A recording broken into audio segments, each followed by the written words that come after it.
اعوذ باللہ من الشیطان الرجیم، بسم اللہ الرحمن الرحیم۔ السلام علیکم۔ آج میرا آنے کا مقصد اور آپ سے بات چیت کرنے کا مقصد صرف اور صرف یہ ہے کہ ایک تو پیغام دینا کہ کل جس طرح لاہور زمان پارک کے اندر قائد عمران خان صاحب نے تمام کینڈیڈیٹس کو وہاں پہ بلایا تمام کانسیکوینسیز سے، اسی طرح میرا تعلق پی پی 18 سے ہے، سابقہ پی پی 17 تھی۔ وہاں سے شارٹ لسٹ کر کے 2 نام گئے ہیں اور دونوں کا انٹرویو لیا۔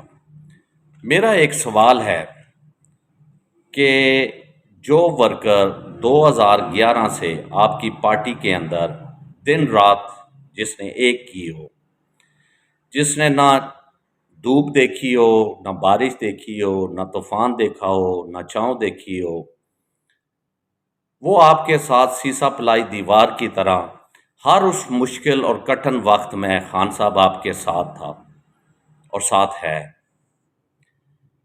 چاہے وہ 126 دن کا دھرنا ہے، چاہے وہ پاناما لیکس ہے، چاہے وہ 4 حلقے کھولنے کی ریگنگز کا تھا، چاہے وہ جلسے، جلوس، پروٹیسٹ، اور چاہے وہ 25 مئی جس میں مجھے 3 دن جیل بھی جیلم رہنا پڑا۔ اگر میں گننا چاہوں تو بے شمار چیزیں ہیں، لیکن میں ایک شارٹ میسج دینا چاہتا ہوں۔ اگر تو خان صاحب آپ نے ٹکٹ انہی سابقہ ایم پی ایز کو دینے تھے تو یہ پنڈورا باکس کھولنے کی ضرورت کیا تھی اور یہ لالی پاپ دینے کی ضرورت کیا ہے؟ پلیز خدا را آپ ورکروں کی تذلیل نہ کریں۔ ورکرز آگے ہی بڑا پریشان ہے اور بڑی اس نے محنت کی ہے اس جماعت کے لیے۔ یہ کسی فرد واحد کی جماعت نہیں ہے، یہ ایک ادارہ ہے پاکستان تحریک انصاف، اور اس میں ہم سب برابر کے شریک ہیں۔ آج مجھے بڑا ہی دکھ لگا، پوری رات میں سوچتا رہا کہ میں یہ وی لاگ نہیں کروں، لیکن میرے سے رہنے نہیں ہوا، کیونکہ جو سٹریٹ فارورڈ بندہ ہوتا ہے وہ ہمیشہ اپنے دل میں بات نہیں رکھتا، جو بات ہوتی ہے وہ سر عام کہہ دیتا ہے۔ ود ان پارٹی میں نے ان کو باور کروایا، کیا ہمارا حق نہیں تھا کہ ہم انٹرویو دے سکیں؟ میں 2002 میں بھی کینڈیڈیٹ تھا، 2008 کے الیکشن میں بھی as a M P A candidate تھا، 2018 میں نے برٹش نیشنلٹی سرنڈر کی اس پاکستان کے لیے۔ اس کے علاوہ 2013 میں ایم این اے اور ایم پی اے دونوں کا کینڈیڈیٹ تھا، 2018 میں بھی میں کینڈیڈیٹ تھا، اب 2022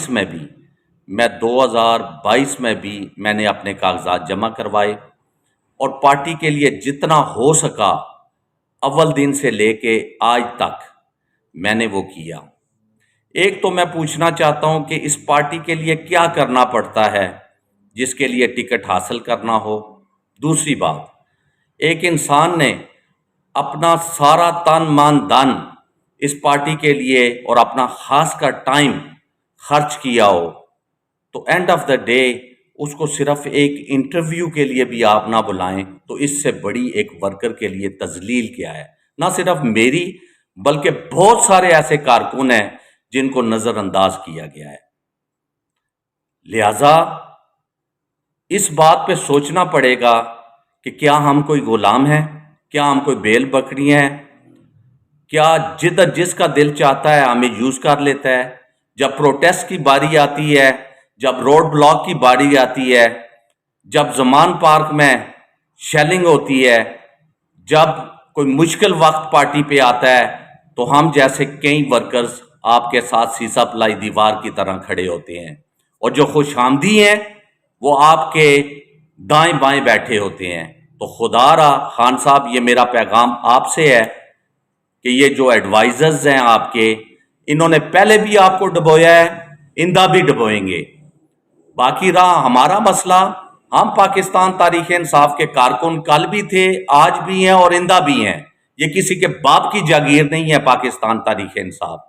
یہ ہماری پارٹی ہے اور ہمارا تن من دھن اس پہ لگا ہوا ہے، اور انشاءاللہ تعالی ہم اس پارٹی کو، کوئی بھی پیراشوٹرز ہوں گے، کوئی بھی مفاد پرست ہوں گے، تو ہم قطعاً یہ برداشت نہیں کریں گے کہ کوئی پارٹی کو ہائی جیک کرے اور اس کا غلط استعمال کرے۔ میری بات اگر کسی کو غلط لگی ہو ضرور بتائیں۔ Thank you very much. Pakistan زندہ باد، پاکستان تاریخ انصاف پائندہ باد۔ بہت شکریہ۔